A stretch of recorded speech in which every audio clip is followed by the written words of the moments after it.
A special welcome to our panelists for this event, who I will introduce in a moment. My name is Thomas Hasel. I'm working as a filmmaker and editor for the documentary department of Deutsche Welle, and I will moderate the discussion. More than 260,000 migrants arrived in Europe this year. More than 3,000 died trying to reach Europe. In addition to the millions of refugees from war-torn Ukraine, these numbers are challenging for many countries on the European continent receiving these migrants. Refugees, asylum seekers, and migrants go on the often dangerous journey due to violent conflicts, political oppression, poverty, natural disasters, and more due to the effects of climate change. But the arrival of migrants triggers fears in many Europeans, fears that are one cause for the rise of right-wing parties and populist politicians in more and more European countries. Deutsche Welle has aired this year a number of documentary films about the topic migration, made by filmmakers from the African continent. And we will show more of these films in 2024. We want to use the opportunity to discuss the question, what are the problems and challenges caused by migration at a big scale? Is it justified to speak of a migration crisis? What motivates mostly young people to go on an often dangerous journey? What are possible solutions to the challenges migration represents? And are there other much more positive aspects to it? Can migration even be a chance, not only for people coming to Europe, but for Europe and Europeans themselves? These are some of the questions I want to discuss with our guests. Those who are watching us this evening today are invited to write us your questions to the topic. But now I want to introduce our panelists. We have the member of the European Parliament, Asita Kanko. She's MEP since 2019 for the Belgian party New Flemish Alliance. Ms. Kanko was born in Burkina Faso, moved to the Netherlands in 2001, then to Belgium, and became a Belgian citizen in 2008. In the European Parliament, she is, amongst other duties, she has member of the Committee on Civil Liberties, Justice and Home Affairs. And due to one of her duties in Parliament this evening, she has to unfortunately leave us at around 6:35. We have Ms. Romi Kateza. She's a film producer and director from Zimbabwe, who lived and worked not only in Zimbabwe, but also in Japan, in Canada, and the US, as well as in Europe.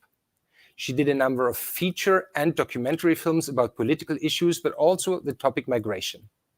Her film Transactions, which DW will show in the coming year, portrays a family from Zimbabwe who is separated because 3 siblings migrate to Britain and South Africa and try to support the family back in Zimbabwe. Ike Niebue is a filmmaker from Nigeria, responsible for several feature films and for the documentary film No U-Turn that DW aired and still shows on our YouTube channel, DW Documentary. It is a film about a dangerous and often deadly journey that Ike went on himself when he was 20 years old. A journey from his home country, Nigeria, overland towards Morocco with a destination, Europe. We have Mr. Gerald Knaus, who is a social scientist born in Austria. He studied political science, philosophy, and economy in England, Italy, and Belgium. He is the chairman of the think tank European Stability Initiative and is working on the topic of migration since years. One of his last books about migration is called Welche Grenzen brauchen wir? Which borders do we need? In 2015, 2016, when more than 1 million refugees and asylum seekers came to Europe, many of them from Syria, he inspired former German Chancellor Angela Merkel to an agreement with Turkey concerning Syrian refugees. And last but not least, we have the member of the European Parliament, Eric Marquardt. He is a member of the parliament since 2019 for the German Green Party, with a focus on migration policy, refugees, and human rights. He worked as a photojournalist and documented the situation of refugees and migrants trying to come to Europe since 2015. He witnessed the deterioration of the situation in Greece and in countries like Serbia and Macedonia, and participated several times in rescue missions for refugees on the Mediterranean Sea. Briefly, Deutsche Welle, the platform you're on, is Germany's international broadcaster and one of the most successful international media outlets. DW is broadcasting by satellite and the internet globally in English, Spanish, Arabic, German, and many other languages. My first question goes to Ike Niebue. Around 28 years ago, you left your home country, Nigeria, with the aim to reach Europe. What motivated your decision back at the time, and why did you turn back in the end?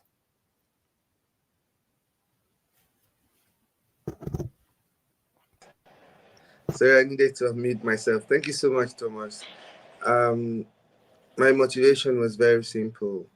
I was at a place in my life where I was confused about what to do. I was just 20 years old. I had finished 7 years of apprenticeship, and by the customs of the Igbo apprenticeship system, I was supposed to be given my own funds, capital to start my own business, but that didn't happen. So my case was one of the bad ones, and there I was, very young man, not understanding what was going on, and just oh, with the heavy burden of even the reason why I had to go into apprenticeship instead of furthering my education, and that was because I needed to quickly establish myself so that I can start making money, so I can help my widowed mother and my siblings, support my mother to raise my siblings. And now I was left with nothing and no hope of starting my own business. And then at the same time, I was aware that there were people who were living in Europe, who were sending cars back home, who seemed very successful, and was like the kind of dream life that, every young man wanted. And then there was this story circulating around that it was possible to travel to Europe without visa, and without a lot of money, because I knew that to travel to Europe with visa and through plane ticket and all that was quite expensive, and it wasn't even something I could dream of at that stage. In fact, I didn't even have an international passport to begin with. So it was something that was very far-fetched. But the idea that it was possible to make that same journey by road, with little money and no visa, was quite enticing for me at the time. And I thought it was such an adventurous thing to do, but it was also something that I knew I could do, because I didn't have any much of, I didn't have choices, at that time. So I just jumped on it, and then we left. And of course, as soon as we got on the road, you quickly realize that it wasn't as simple as they made it sound in the stories. Um, something that was supposed to take 7 days, I was already on the road for over 10 days, going to 11 days, and we hadn't even gone far, so to speak. I think it was about the 14th day that we got to Bamako. And when we got to Bamako, someone who was in the bus with us had been listening to our conversation and was aware that we were headed to Europe, we were headed to Morocco, and he literally sat us down and told us that it was quite dangerous what we were trying to do, and that from Morocco onwards was actually quite the dangerous part of the journey, because now you're beginning to get into the desert and all of those craziness that happens in the desert. And I thought that that was too risky for me. Yes, I know I wanted to, make money, so to speak, to help my family, but if I died in the process, what good would it be to them? So I decided that I wasn't going to risk it, and then I decided to turn back. But I couldn't go back to Nigeria because at that time now, news had gone out that I'd gone to Europe.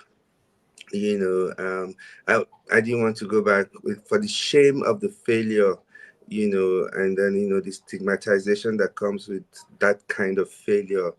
I didn't know how to face it, so I was like, I wasn't going to continue, but I was also not going to go back. So what was I supposed to do? I was also not going to be able to stay in Bamako because I couldn't speak French, and I couldn't see how I could survive in that kind of environment.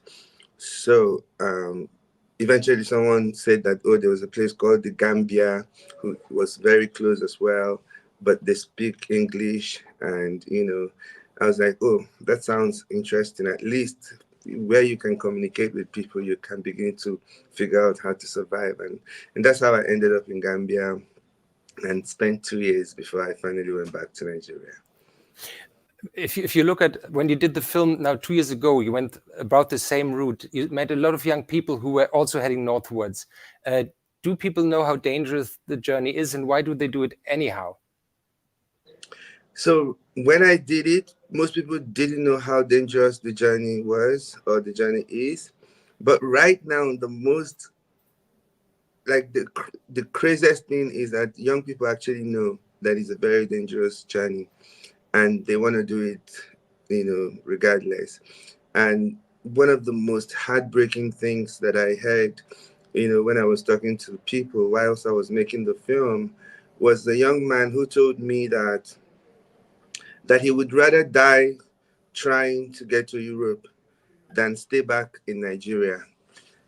And I asked him why would he say something, like that, and he told me that for him, staying back in Nigeria also means death, because he really couldn't see how he could survive, living in Nigeria. So for him, it's like, I think he sees it as something more dignifying, that at least even if he's going to die, let him die trying to, better his life instead of just sitting back in Nigeria and dying as well, And it was just, that thing keeps haunting me every time I think about it. It's just the reason why do people do it? Why do people do it?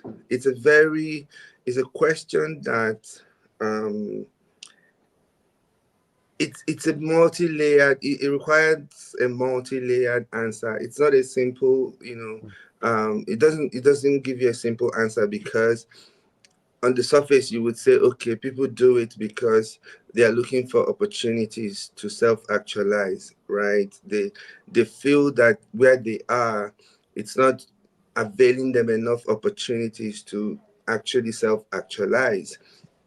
In the real fact, nobody actually wants to leave the familiar. If everything was okay, most people would stay where they are born, within the communities where they are raised, because that's where they have all the, support. And especially if you're raised in Africa, you're raised in a communal, environment where you get a lot of support. Even till today, with all the colonization and everything, we still, have that communal thing where you know that no matter how bad it gets, you would always see someone in the community who would support you, who would, invite you home for a meal or something.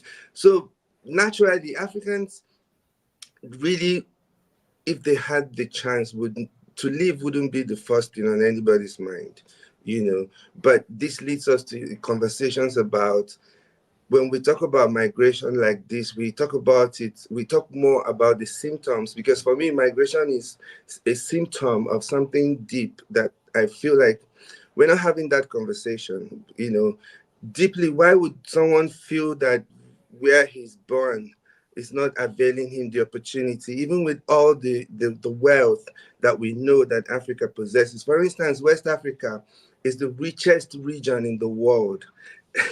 and so when are we going to actually start having the conversations about why are the people, the indigenes of these countries, why are they not benefiting from the wealth that is being extracted from their lands? And how is the conversation of equality? What are we doing about it? Because until we start to have those very deep, strong conversations, we will just be dancing around the same terms, which is migration. People will always gravitate wherever they feel there's a better chance. That's just a natural thing. Yeah, we talk about this question in a moment. Ms. Kanko, a question to you. When you hear or about the fact that so many young people are aspiring to something different when they go to Europe, they are searching for a better life. Do you think that the reaction of the European Union, of the member states, is adequate so far? Well, I think to answer your question, we would need a full day, but I will try to. First of all, allow me to thank Ike Nawe for his testimony and for speaking about his experience, your experience on such a sincere way.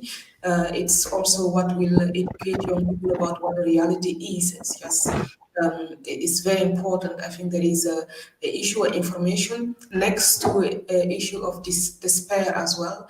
But there is, above all, from what we see in Europe and from what I also hear as stories that we hear here, there is also an issue of exploitation of a lot of young people that are exploited and a lot of young women as well that are actually used into slavery or into prostitution. And that is also a reality of migration. So from the European Union's perspective, I think that as a member of parliament, that it's not the reaction is not the one that is required. We need to look at migration on a holistic way. First of all, there is the fact that as an European Union, we need to have the capacity and the intention, the motivation to work hard and participate to maintaining peace everywhere. EU has been quite indifferent about what was going on in the west of Africa. And now you see that there is destabilization not only in the Mali like before or in part of Nigeria, but also in Niger, in Burkina Faso, and in all the neighborhood, which is caused by a lot of groups like ISIS, like Al Qaeda, that moved around and went there. We saw these movements since a long time. There have not been a strategic approach to that. Security aspect is a thing that has to be taken care of at a global level. Second, there is the economic part. I really joined Dr. Dambiza Moyo here about the debt aid.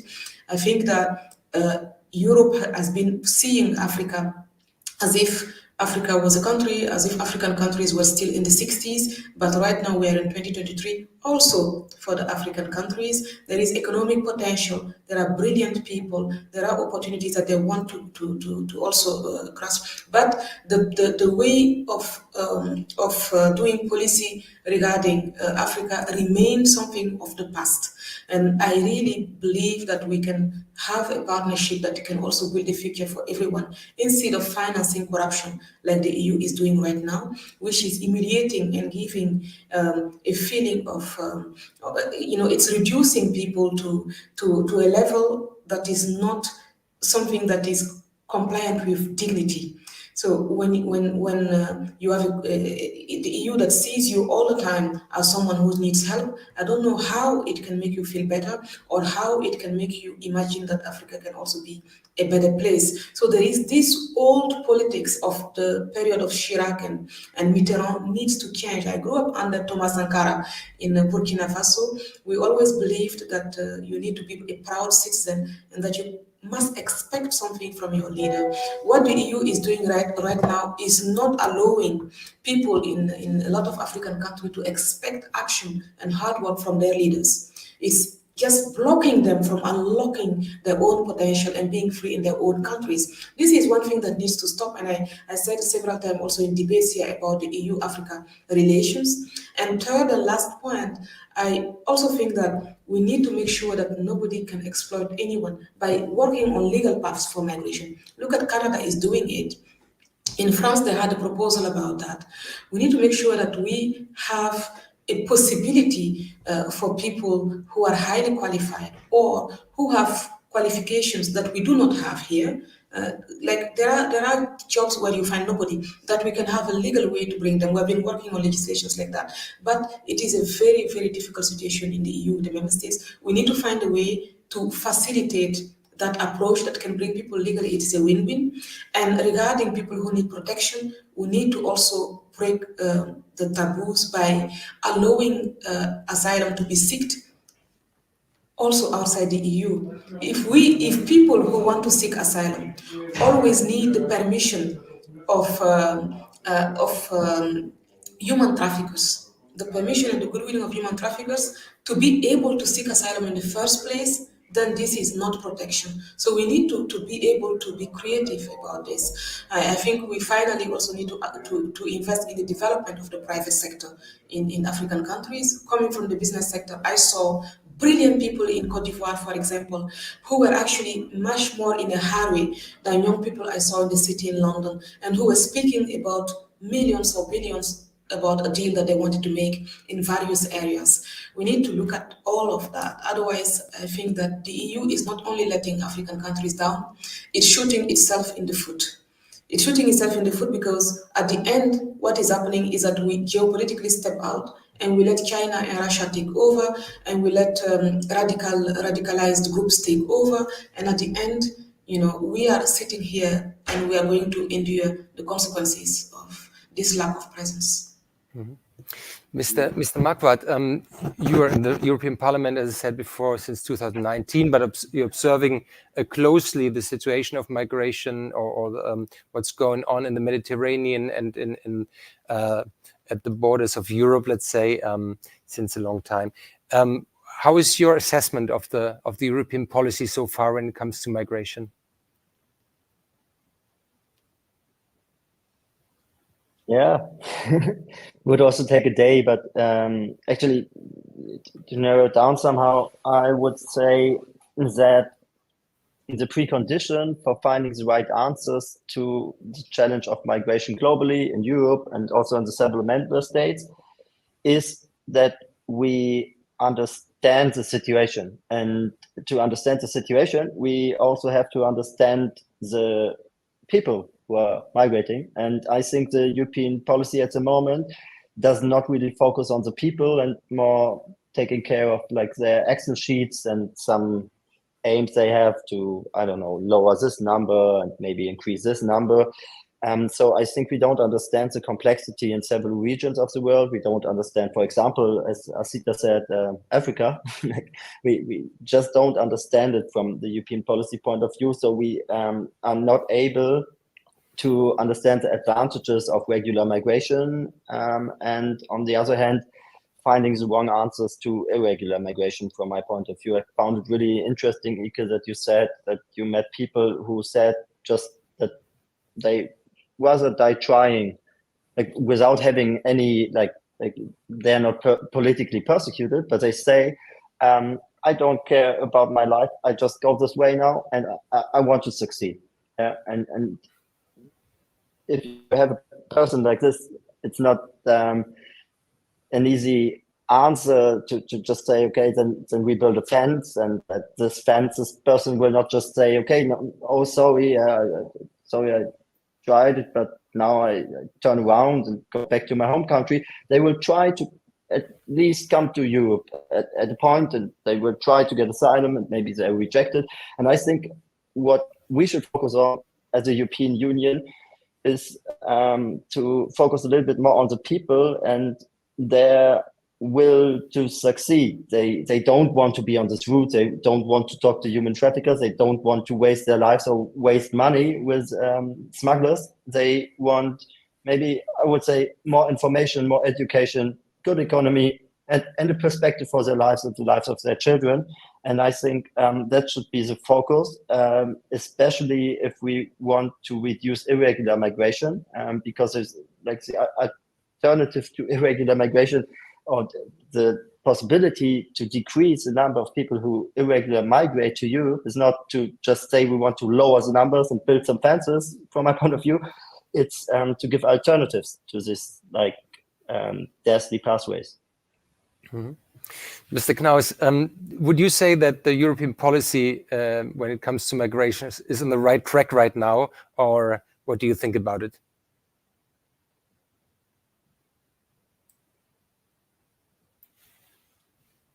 You have to unmute yourself, Gera. Sorry. No, it's a disastrous policy. We are not creating legal pathways. It's almost impossible for a young Gambian, Senegalese, West African to travel legally to Europe.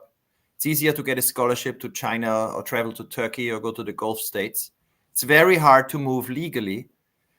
At the same time, we had 28,000 people drown trying to reach Europe in the last 10 years. That is, these are numbers like in a war.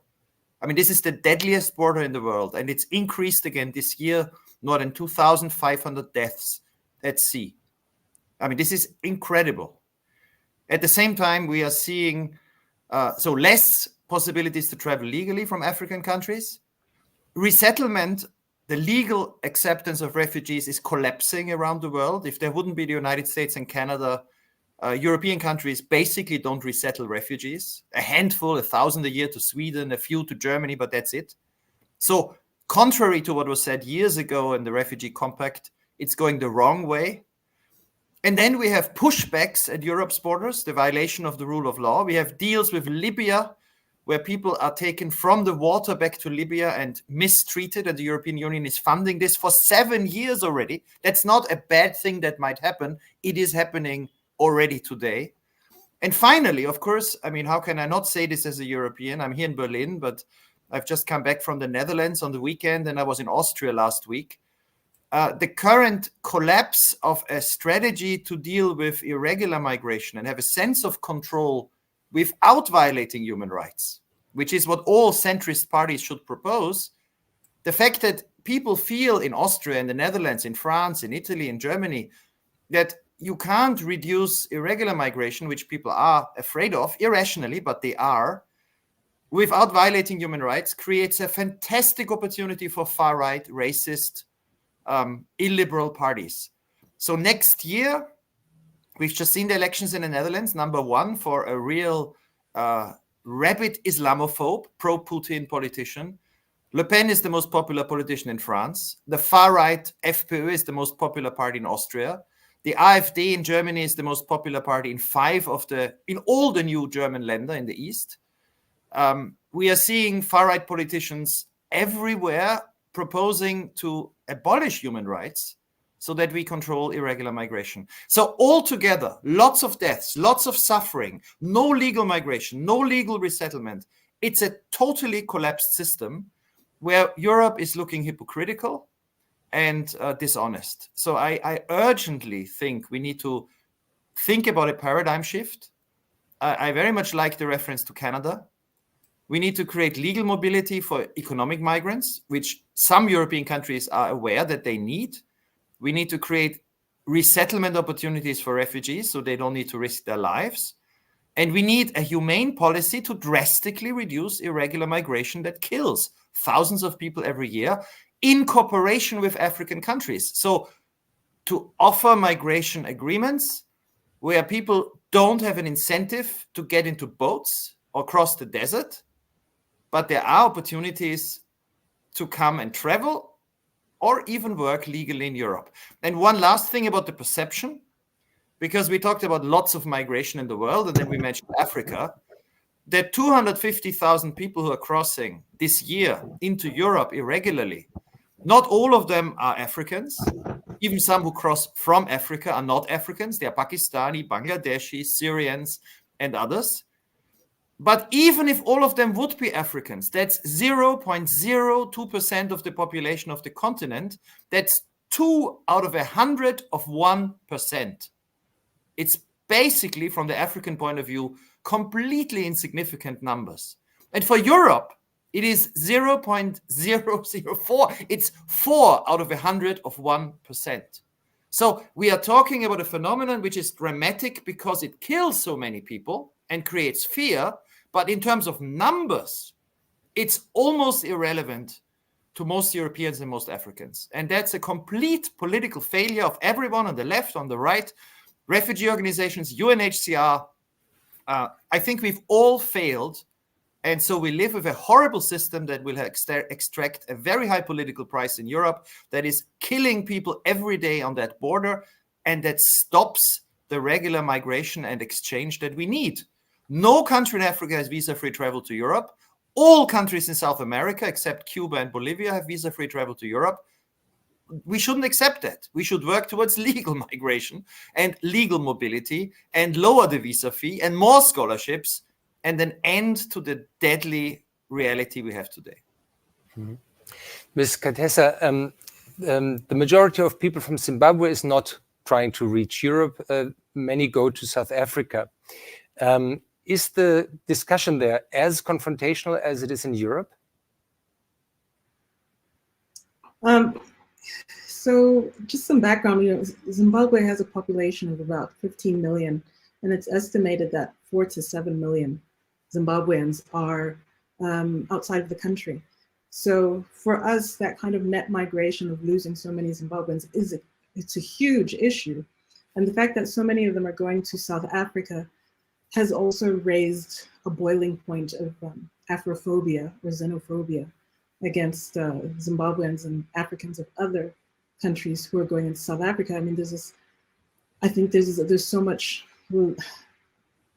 lack of trust that's existing because colonial hangovers from apartheid in South Africa has left so much power with people who had it before, instead of the power going and economic power going to Black South Africans.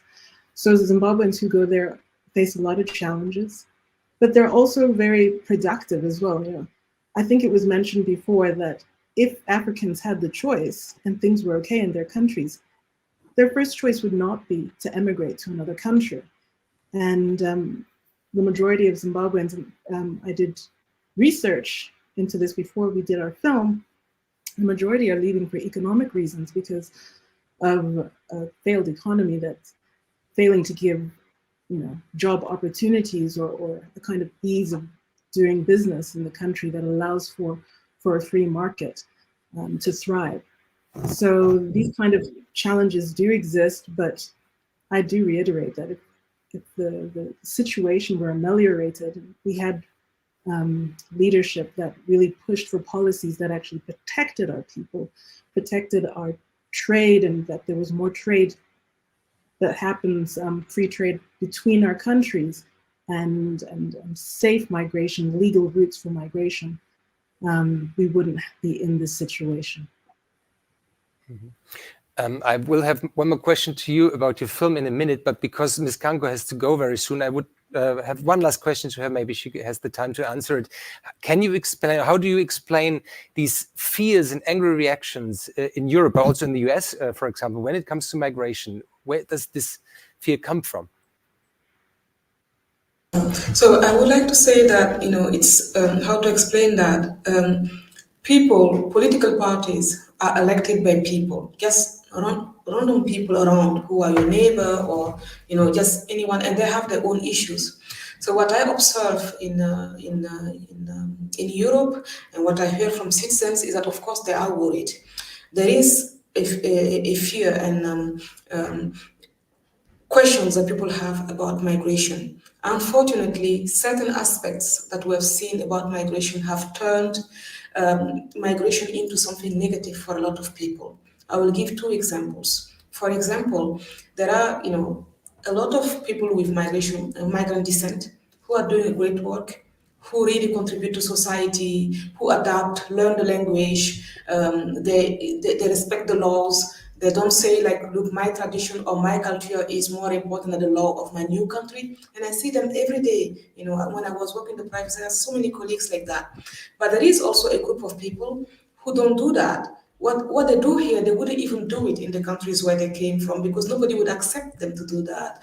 And so when they act like in the street, for example, attack the police or treat women badly in the streets because they think that what they believe as their private religious or traditional values are more important than the law of the country where they live in, then it creates a situation where the people that are victims of that are going to have a different opinion about migration and think, well, this is what is going to happen to me. I don't say that they are right or wrong, but I say that we need to pay attention to these questions that they have and provide answers. For example, with better law enforcement. I mean, regardless of where you are from, if you do not respect the law, you need to feel the consequences. It is also like that in other countries.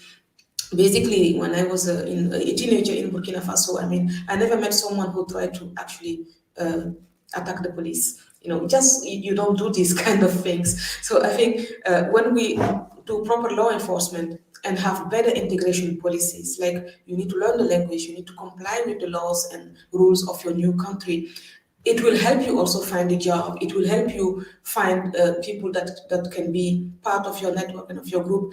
This is going to give a much more positive image of migration. Most people I come across in the street are really not against migration. They're just worried about certain issues in society. that they come into conflicts related to cultural or religious differences. And we see that, and that is also a reality in Europe that we cannot ignore. Of course, it's not representative of everyone who is of migrant descent, and this is also something that we need to stress, of course.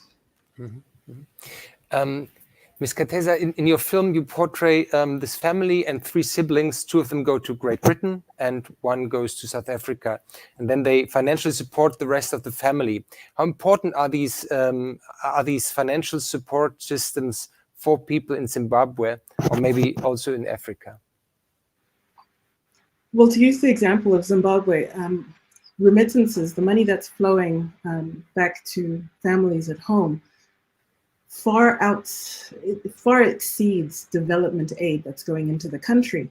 So as you can imagine, about 15% of GDP that's coming in is from people who are outside, and it means survival for many family members for that money to come in.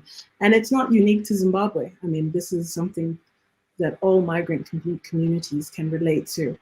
And particularly in the case of my film, you know, we were able to see through the people that we engaged with that the money was really being used for necessities, groceries, healthcare, school fees. And the thing that was very sad was that not a lot of it was being used for investment and infrastructural things.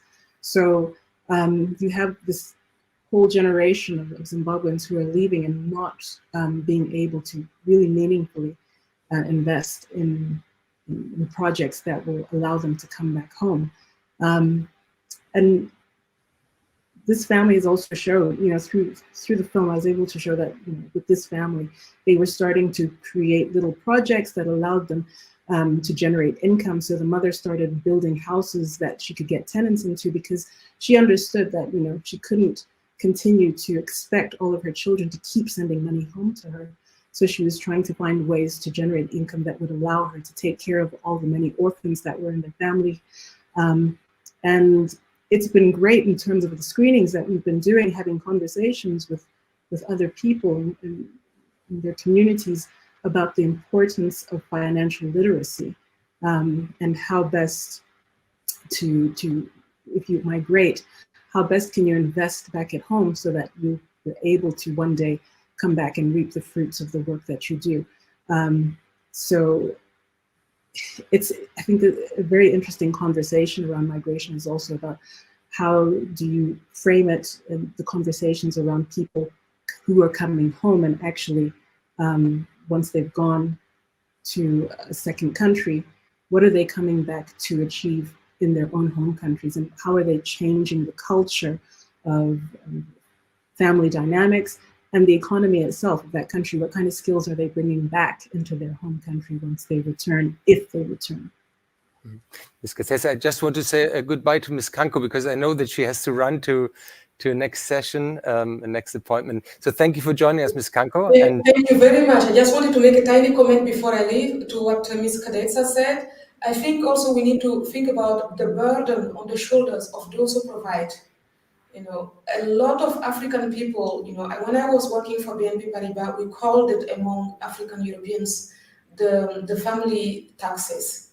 So a lot of people who live in Europe cannot pay their own rent because they have to give so much money to the family, and it's for consumption. It's not for providing education or something that can be sustainable. So at the end, nobody is saved. And a lot of women really, you know, I met women 20 years ago who were working like in the same company, and today when I see them, they are all the same age, but they're still speaking about the same things. So the financial literacy and the financial education you're speaking of is really very important. Perhaps it's like the macro issue of the way Europe is trying to help Africa that never worked is reduced to a micro level where one person is providing for so many people for the whole life, and nothing is improving, and at the end it creates a lot of family issues. This is what I hear a lot from so many people, and it needs also to be spoken about. It's a lot of pain out there.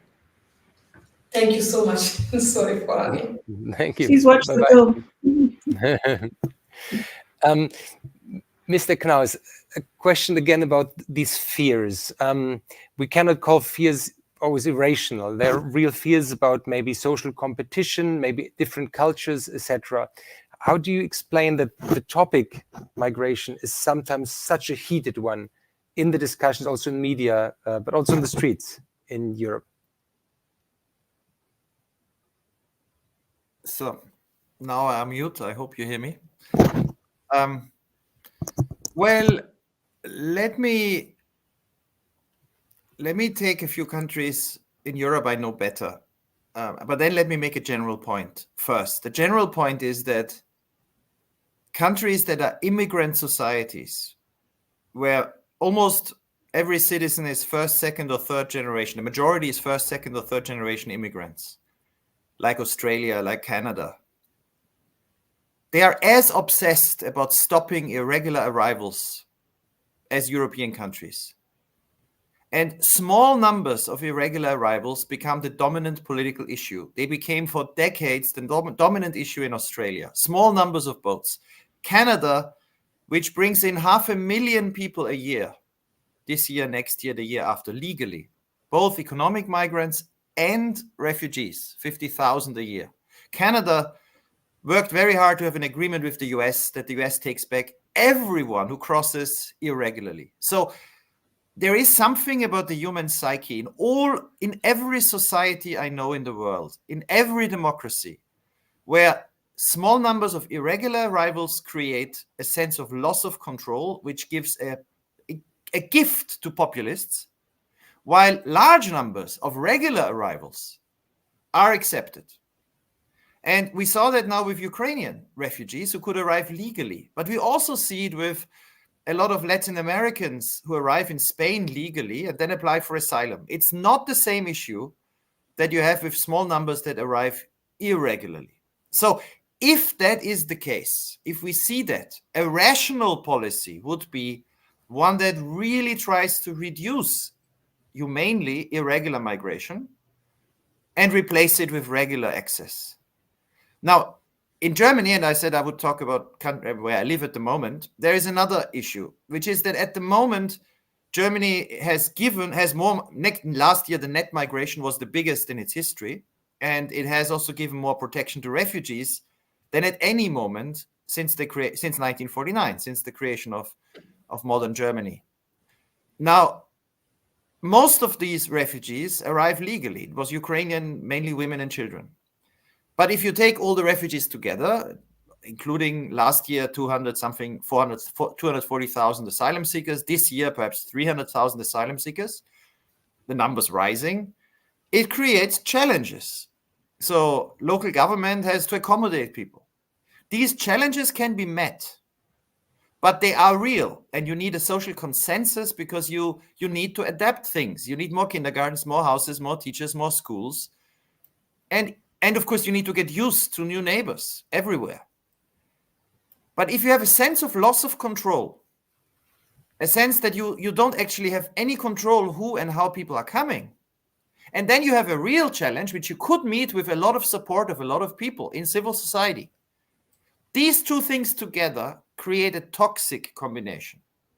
And we see it now in the response by the mainstream, the democratic parties, which is still most of the German parliament, that are responding to this toxic combination and the concern by promising things which can't be done. You know, they're promising we will do mass expulsions of people who have to leave the country. Well, this wouldn't change much, and it can't really be done. They're promising to have border controls between Germany and Poland or inside the European Union, which everywhere they've been tried, they've failed. They are talking about the European asylum reform, which everybody who works on it knows will not reduce irregular arrivals, either to Germany or to Europe. So what we have is a real challenge. Lots of people are coming in, which could be met. A fear because of a loss of control, and then parties that make promises, over-promising, that will not deliver. And in this situation, far-right parties increasingly appear to a large part of the population as the only people who are honest. Because what they say is, we will stop migration by abandoning human rights. And you look at the border of Europe today, where human rights are abandoned, by parties that say, oh, we respect human rights, and they don't stop migration. So increasingly, what I notice in debates is that young people, which are increasingly voting for the far right, I mean, the young people vote for the far right in Austria or in France. They say, listen, this dishonesty, this lack of clarity, promising things that don't work, we resent that. And so we have the paradox that Europe is more diverse than ever. The most successful parts of Europe are those that are the most diverse, where most of the population are not born in the country or have been recent immigrants, where Europeans know we need migration. So all of this would suggest that you can organize this without fear. But our politicians and the debate on migration is driven on the one hand by exaggerated fears of populists, and on the other hand by really sterile, empty, repetitive talk by parties that say either we can do nothing, or then when there is pressure in the public, they say we do something, but it won't work. And so people get a sense that something is deeply wrong with our system.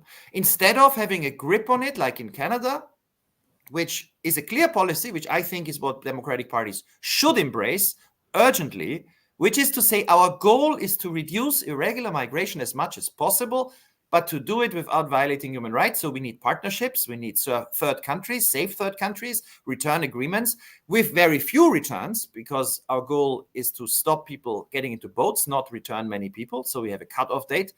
And at the same time, increase and argue for and make campaigns for more resettlement, more legal work migration, more mobility. I mean, Eric pointed out to me, I missed one country in South America. There are 3 countries in South America that need a visa: Ecuador, Bolivia, and Cuba. But together they are 5% of the population of Latin America and the Caribbean. 5%. 95% of the people in Latin America and the Caribbean travel visa-free. No African country travels visa-free.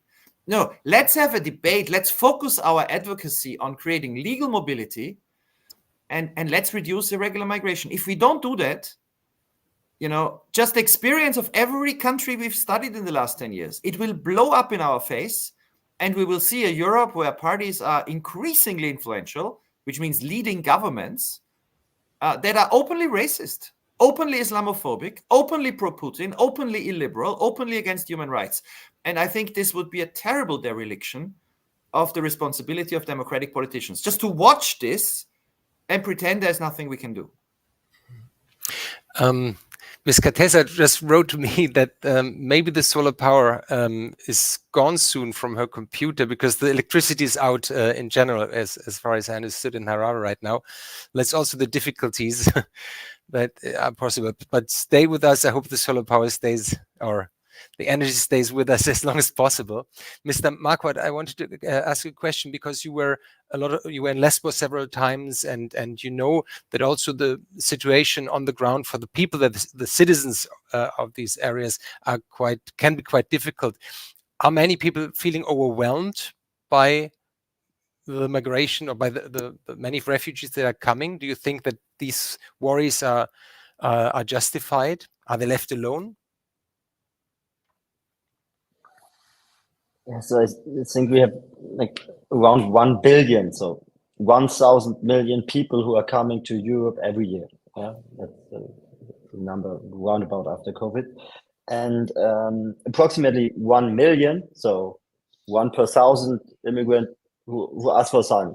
So that's the number. So I think what people don't understand is, if they read in the news that immigrants create problems, and we have a problem there because newspapers in Germany, I know, say that the criminality by immigrants is present 30 times more than the statistics in the newspapers. So it's also not very rational, especially the people who don't meet with migrants and refugees in their real life have more fears than the others, which is like where you have less refugees, you have more prejudices, so to say. That's one of the problems. And the second problem is that, of course, we cannot just say that we are a country and a continent of immigration, and we are in favor of human rights, we are in favor of everything. And in practice, people see that we cannot accommodate the people in a proper way, that integration courses and language courses do not work, that integration into the labor market does not work. So if we say that we are countries of immigration, we of course have to have the infrastructure. Not only actually in my country, Germany, for example, but of course also if we want to give alternatives to this horrible way through the central Mediterranean Sea, of course, everywhere where an embassy of Germany is, there should be an immigration center to Germany or to the European Union where you can go and ask for information, like, what should I do to get an education for the job I want? Like, how can you help me? Can you help me? I don't know. Like, how can I come to the European Union in a proper way? Maybe just for 3 months to find a job or to ask for university. As a country where I'm in, I don't know. Maybe Zimbabwe can guarantee that if somebody goes for 3 months to find a job or education or whatever, that after 3 months, the person comes back, otherwise can be returned or whatever.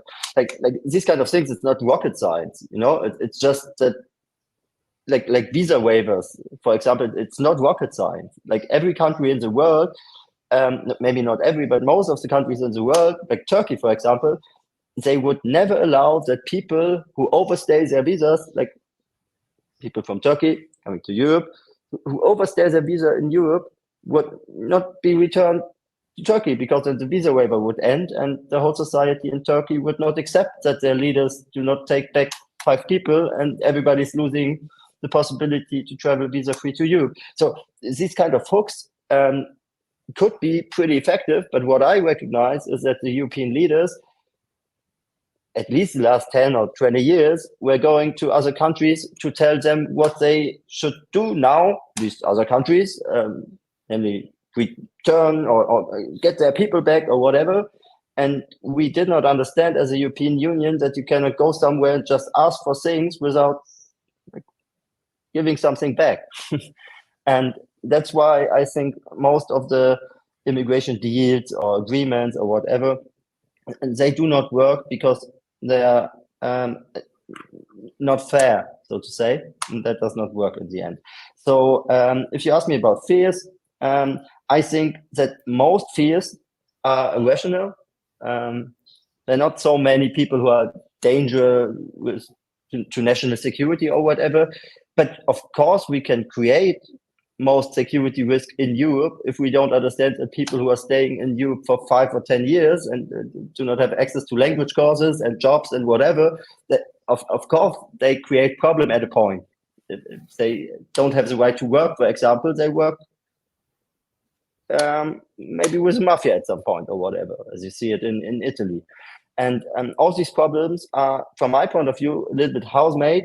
So I would say that we, as Gerald Knaus said, don't have a problem with numbers or migration in general at the moment. We just are we are not aware that democratic parties in democratic countries have to give real answers to real challenges and not just talk about things and on the one hand maybe shift a little bit to the right in the rhetoric, promising some things on the other side and whatever.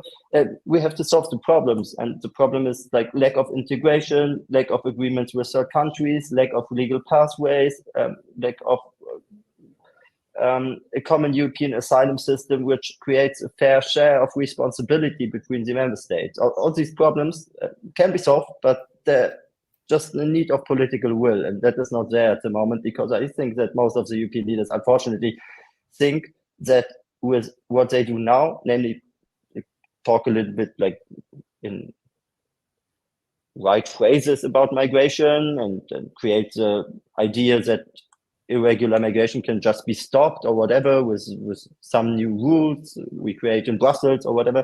Like all these things will not solve the challenges, and that's the fear I have, because that is just creating a ground for the far right to be the future European leaders, unfortunately. We have one question from the audience, which I want to read to you, and then I will ask Mr. Nebue if these questions are something that is discussed also in Nigeria, maybe amongst people who think about Europe and coming to Europe at one point, maybe. So the question here is, are immigrants welcome in European countries? I have been seeing videos that locals don't want immigrants anymore. Why is that the case? Is it because of xenophobia or something else? And Mr. Nebue, do people, when they are people aware of the discussions in Europe? Do they see that there's a lot of controversial there are a lot of controversial discussions about immigration? Well, most people that get involved with irregular migration, when they have conversations about migrating to Europe, they're not political about it. They're not thinking about, what legislation and all of that. They're not, thinking it that deeply. They are simply having conversations around, oh, it's becoming more difficult now to seek asylum, for instance. And someone would say, like maybe 5 years ago, it was easier. These days it's so difficult. Most people are not able to get it. Those kind of conversations, but they're not really talking about it in terms of policies or whatever. So they just observe that it's becoming more difficult and all that. And that's just the kind of conversation that people are having at that level. Have you heard of the ideas to, when there are, for example, asylum seekers in Europe, to have the process somewhere else, like in countries like Rwanda? Have you heard of that? And if yes, do you think that people would be deterred to make the journey towards Europe if this is really done? Yeah, I think you're referring to I think the deal the UK government made with the Ugandan government to send migrants to Rwanda. I think would it deter people that no, people who are frustrated from living where they are living would literally take anything better. Somewhere in my film, I made a point that most times when these people are migrating to Europe, it's not necessarily about Europe, the place. It's about the opportunities that they believe that they need, and they hear that those opportunities are available in Europe. But if on their way to Europe they find any other place where that opportunity is available, they will quickly forget about Europe, and they will settle, and they would start to build the life of their dreams. So if they know that maybe if they try to go to Europe, it's not possible, and they're sent to Rwanda, if they know that Rwanda, it would provide a better opportunity for them than Nigeria, for instance, they would still want to go. And they will be like, okay, if it goes well, I end up in Europe. But if not, they will send me to Rwanda, which is still better than where I am. You know what I mean? So in that way, they don't care, and I still continue to say that I don't think the conversation should be about where to send them or whether to allow them to stay in Europe or not. I think the conversation should be more about why are people doing this? Why are people feeling this hopelessness in the countries where they are? Why? What can we do as now it's becoming clearer that we are one entity. Like there's no, if it's like if you like, you build a heaven in Europe and in America or whatever, and then you neglect what's happening in other places, it's just a matter of time before it starts to catch up with you, because we are in one world. Equality should be a major conversation around migration. Equality should be a major conversation about migration, because there's no way that you can keep people out completely, especially if you yourself need to go out of your country every once in a while. I mean, you cannot completely say, for instance, if you're Germany, you can't completely say we don't want Nigerians entering Germany. Because if you say that, you've invariably said that you also would not be trying to enter Nigeria as a German, which is some really far-fetched that I don't think is possible. So long as there's still going to be migration, then we need to really have these conversations, serious conversations. Why are most African countries why are they not industrialized?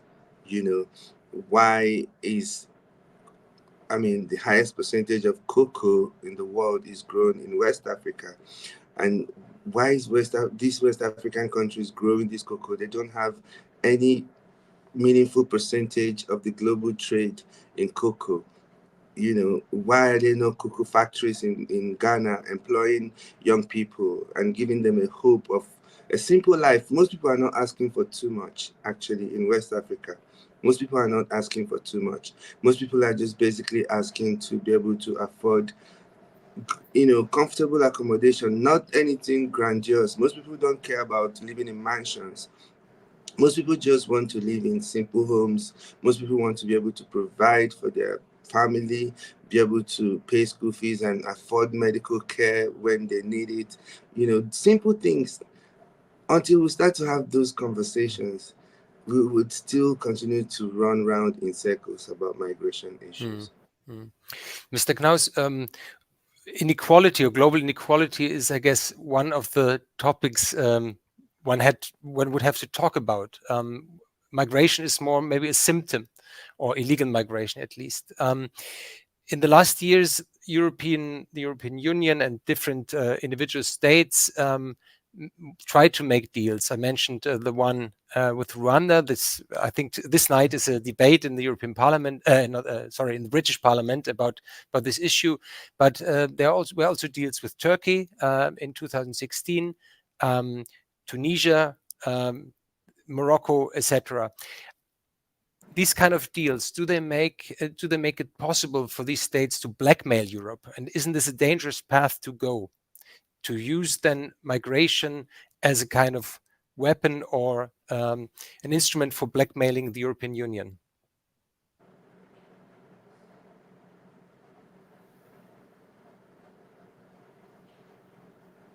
Well, where do I start? Let me go back to the double problem of an extremely deadly route. People dying in the Sahara, people dying in the Mediterranean and by the thousands, and the extremely big political negative effect of this when the actual numbers are small. There was a year in which 2016, 37,000 Nigerians crossed the central Mediterranean, but this was totally exceptional. Most years it's a few thousand, not even. And we're talking about a country of 220 million people. So basically the number of Nigerians who cross into Europe across the Mediterranean it's like if 5 people leave Berlin every year, you don't really notice. It's very, very few. And yet it's deadly and it's politically toxic. In this situation, what can you do? I agree with Eric, we need to argue, and I agree with all the other speakers already that's talked about legal routes, because a lot of it is a dream of just, you don't need to be poor or you don't need to be persecuted to want to move to another country. I'm living in another country. In Europe, you don't have to risk anything. You can move around the European Union. Migration is a beautiful thing for young people that have dreams and want to see something of the world. It's like travel. So some of this is just creating more mobility that is possible. But if you want to reduce irregular migration in the central Mediterranean, where this year more than 150,000 people crossed, how can we do it? So how can you stop people getting into a boat or going to Libya or Tunisia and getting into boats? And there, let me ask the question, first of all, why can't Europeans stop it in the channel between Britain and France?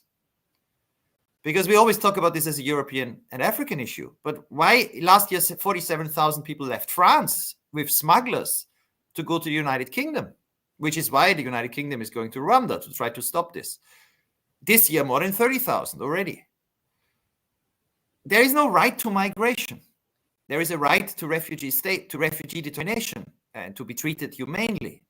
So if you are in France, you have no right to go to the United Kingdom. But how do we stop it without violating human rights? I mean, I think what we should do this winter, and I've talked with people in the Ministry of Interior in Germany and in the Netherlands, the Ministry of Justice and the Ministry of Interior in Austria in the last days, is that while the UK is discussing this debate, and it goes in a very dangerous direction, this debate, because the UK is now discussing whether to ignore the European Court of Human Rights. You know, this would be a gift to the far right if this debate continues another half a year, to just abolish the jurisdiction of European human rights courts. To prevent this, Germany and Austria and Denmark, which talk about safe third countries now, should offer to the UK, we take back everyone who crosses the channel. In winter, if we do that, it's only 1,500 people a month. So Germany can say from the 1st of January, Germany is a safe third country for Britain. And in return, the United Kingdom should take 20,000 people a year that want to, that are in Germany, asylum seekers or refugees, that have relatives or have a dream that it's better in the United Kingdom. So the United Kingdom offers a legal route for people already in the EU, and the EU, or a few countries, that's the easiest, that's the quickest, this winter, stop all crossings by taking everyone back from the United Kingdom. And suddenly we see the kind of agreement we need. If you are a safe country, Germany, Austria, the Netherlands are safe. You take a few people, then it stops. You don't take thousands and thousands of people. You take a few people because then people will not risk their life, even in the channel, and pay 2,000 euros. But there is a legal route. You can apply then to go to the United Kingdom. And you can preserve human rights. So suddenly when we see, and if we could show this winter that this is possible between democracies, we can then have a discussion.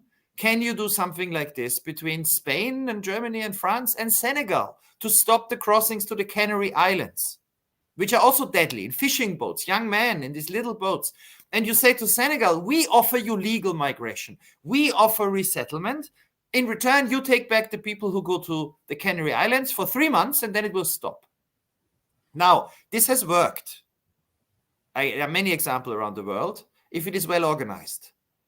What is important for the Europeans, and that's a good thing, is we can't do what the Australians did, which is they made it twice. They stopped all the boats, but they sent people to other states where they were treated very, very badly.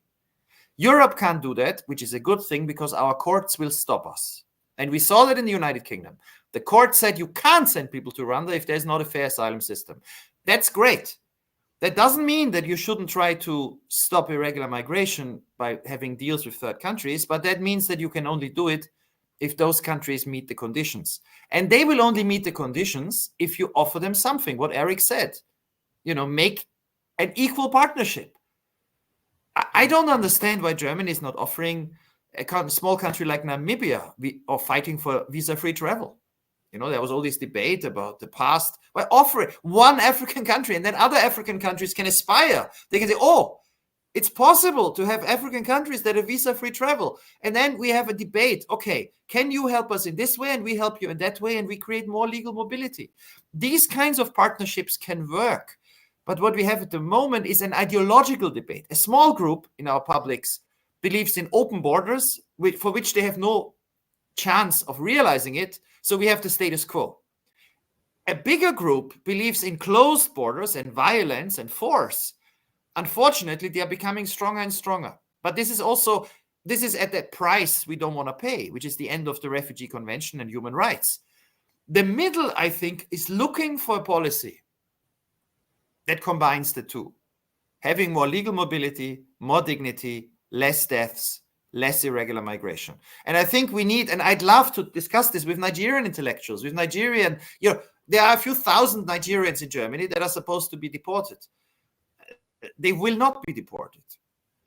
If you look at the numbers every year, how many so why don't we have an honest discussion? Germany says those who are here, a few, perhaps if they are sentenced to serious crimes, Nigeria says we take them back, but the others, they stay. But Nigeria says from now on, we take those who now come, don't need protection, if you give us a legal route where people can apply. Like, let's make a deal.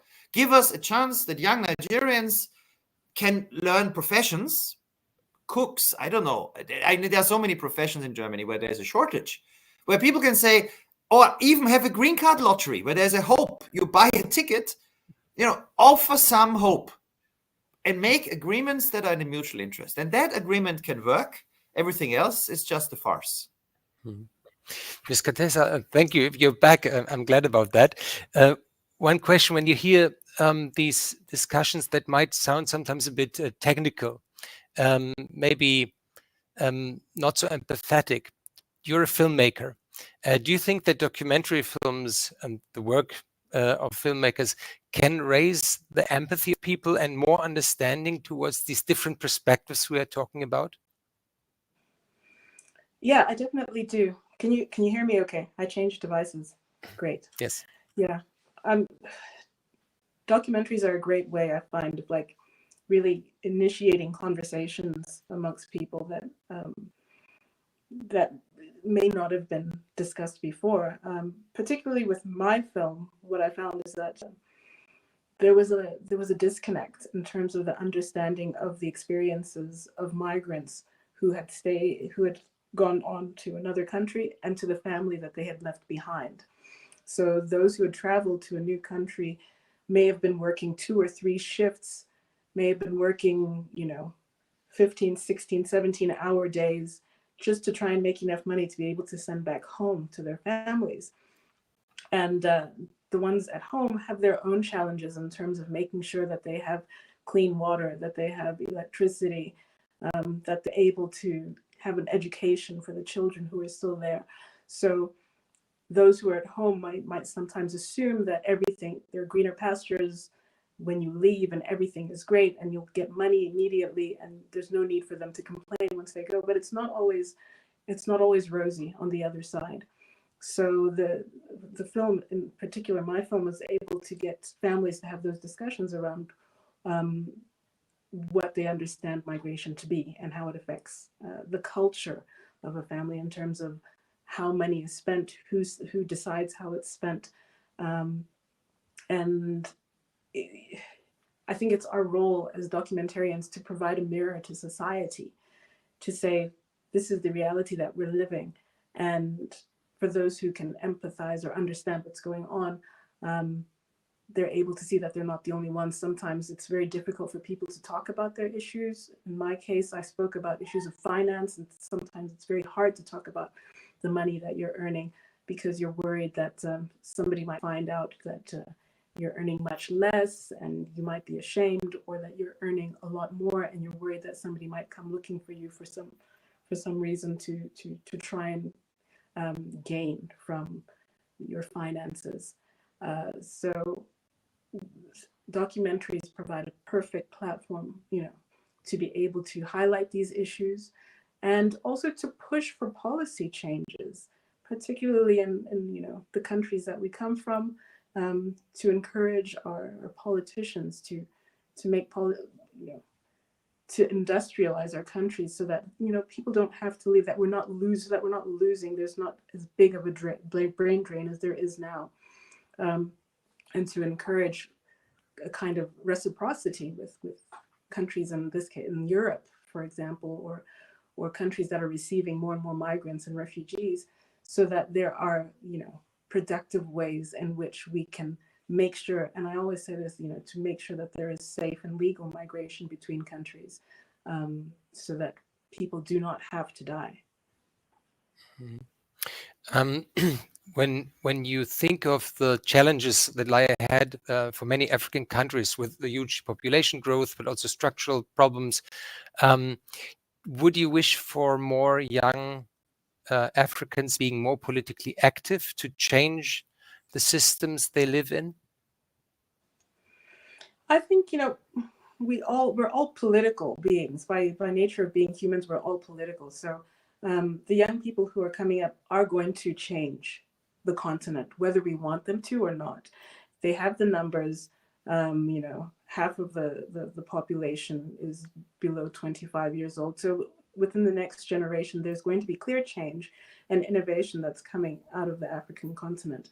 And some people may say it as a negative thing, but I see it as a perfect opportunity. It's a great opportunity for us because we have a young population who are able to provide human capital, human resources, not only in the continent but abroad, and also to be a new kind of voice for politics on the continent, because we have had generations of much older politicians who have led our continent in negative and positive ways. But I think the young generation are going to change the continent for the better.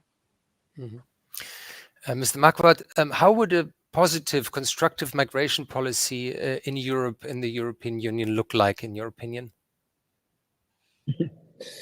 Short question, different answer. Yeah, I said in the beginning that I think we should focus on the intentions of the people and the people a little bit more than we do at the moment, because we are like I have the feeling that the political discussion, also when it comes to the common European asylum system, is somehow totally disconnected from reality. Like, if you look on, for example, there is a proposal now to have systematic border procedures at every external border, and this is presented as a new idea that certain people just stay there and then you have a fast decision and then you send them back and the others are relocated or whatever. But it's just presented as a new idea which is functioning, but we understand since like at least 3.5 years in Greece that it's not functioning without having agreements with another country to send people back to. Like, it's totally disconnected from reality what we are doing at the moment. So I would say, first point, like, accept the reality that migration is reality, and you can be against irregular migration, but just being against will not lead to the end of irregular migration. So we have to replace, the second point, irregular migration with regular migration, and this can also be connected, of course, with migration partnerships with other countries. And we have to also understand the advantages of migration, because if we do not do this, as a European Union with 27 member states, we will not have a situation where these 27 member states really accept the challenges to have the advantages in the end. And also a country like Hungary will have problems without immigration in the near future. Like, somebody has to pay the pension. They like in Germany, like many people are against migration at the moment, but they will be a little bit surprised if they just wait for 20 or 30 years where like Germany stands economically, but also like who is working then, like to pay the pensions of the people who are going like 30 years in the pension. All these things, I think, accept reality, having more solidarity between the European countries and having less fear and being a little bit more proud also to help people in need of protection will help to solve problems. But I think also, maybe last point, that it's just not okay anymore to talk, for example, about Africa like it's a country, and to not like talk to the people there and understand the different countries in Africa a little bit better. I think there are many politicians in Europe who've never been to any African country, and they're talking about like they're the biggest experts about migration and why people migrate to Europe, and say that it's just like bad intention and we should stop that. But they never talk to the people, and they never talk to the political leaders, and they like you have to at least that is where I started understand the situation to solve the challenges. And I think that it's a long way to go for us as a Europeans to understand that we are not the only ones in the world. And I hope we are at least at a starting point with the debate we have at the moment in the European Union. Mr. Knaus, when you're looking at demographics in Europe, it's an aging continent, and as Mr. Marquardt said, we somehow need to think of the future of the social welfare systems and etc. Would migration do we need migration, and if yes, do we need a more positive PR for it? Or story, narrative, however we call it? Well, let me just repeat one point I made about Canada. Canada is a country that at the moment has a very progressive migration policy. Every year, 500,000 people. They have a 3-year plan. Those are people who arrive legally. They are welcomed. They can become Canadians quickly. And yet, Canada also tries to stop irregular migration. I think we need to really distinguish between the two. You can be very positive about migration and still think that the political and human consequences of irregular migration are incredibly high. I mean, I know many people in the Gambia when I visited, and I talked in the parliament, and I went a few times talking to NGOs, who also want to stop the irregular migration of the young men in the boats. They disappear from the family one day. You know, I met a minister whose son suddenly, he was 18, disappeared, and then went to, I think it was Burkina Faso, and earned money there teaching English, and then went on to Libya and got caught in Libya and spent 1 year in basically slavery in Libya. So there are NGOs there that are going around the Gambia saying, please don't take this route. I just heard about a big project in another West African country of a theater group going around villages, a 3-hour play to warn people about the risks of irregular migration. So it's not just Europeans who think this is an extremely dangerous route. And we've heard in the very first intervention from Ike Mbabue about how risky it is and how people underestimate it. But just telling young men something is risky doesn't usually stop them. I mean, this is true everywhere, right? I mean, in our societies, people do things I would never dare, rock climbing, you know, which is very dangerous. But people think that it's worth trying and they feel that they are strong, and so they try. And so what I think we need to be realistic, offer legal routes, offer opportunities, have an honest debate, as Eric said. But at the same time, yes, Europe needs migrants. They will not come through irregular migration. This will not work. The numbers that Europe needs have to come regularly. So let's divide the two debates and let's have an honest debate about legal migration. And I just make one last point. Every year, you know, I don't know who does it, but it's The Economist who publishes it.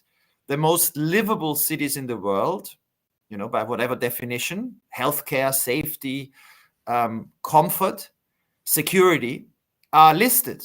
And if I look at the last list this year, number 1 is the town I grew up in, Vienna, where 34% of the population are non-Austrians who work there.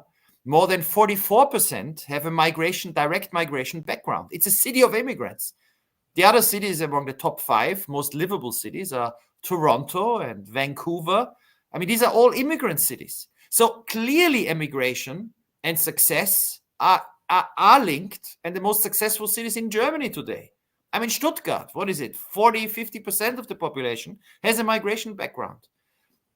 Migration is a good thing when it is organized, not deadly, when people are not exploited. We've heard this, you know, a lot of migrants are exploited when they are in irregular status. But migration is also a dangerous and deadly thing when it is done by smugglers and the way we see in the Mediterranean. So we need more of the first and less of the second, and we can only achieve it in partnership. Okay, my last question goes to Ike Nebue. When you hear that we need more regular migration, maybe you have some experiences with going to an embassy, a German one, or maybe some others, to get visa to come to Europe. Is it as easy right now?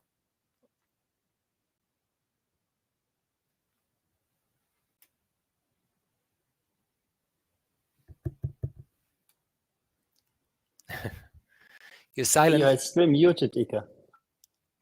I'm so sorry.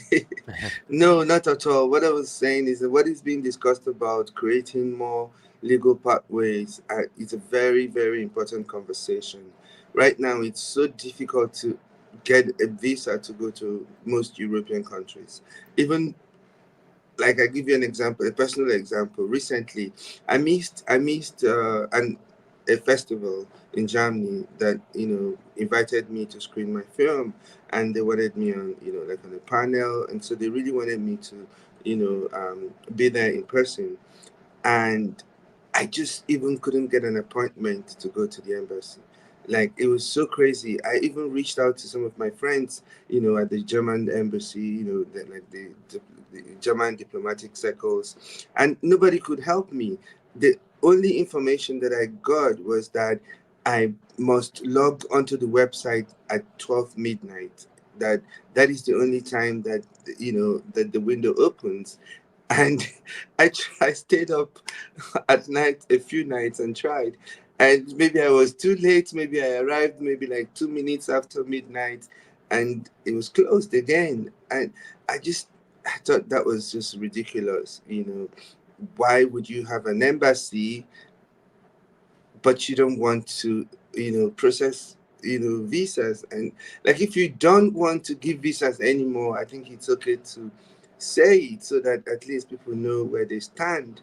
But to make it in such a way that it just became so difficult, if I was someone who was desperate to leave Nigeria for whatever reasons, that alone is enough to make me to start to think of other ways, that I can do this without a visa.